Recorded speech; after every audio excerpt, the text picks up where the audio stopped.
कार्यानुभवचा paper ना. तू काय बनवून आणलं? मी एक झोपडी बनवली. अच्छा हे हां अजून हे फुलांचे झाड म्हणजे ते बघ किती सुंदर. आणि याच्यात काय आहे मग? ती चटई आहे.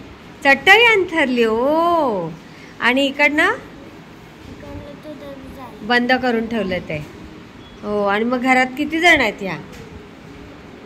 3 जण आहेत. 3 जण आहेत. कोण कोण? माझी आई, तुझी आई हां माझी आजी आणि मी. हां आणि पप्पांना कुठे अकलवलं? पप्पा कुठे गेले मग? पप्पा गावाकडे. गावाकडे गेले. अच्छा तुझं नाव काय? जानी रेबन गायकवाड. ओ सुंदर सुंदर. ना पण हे नक्की की कोणाची मदत घेतली? ओ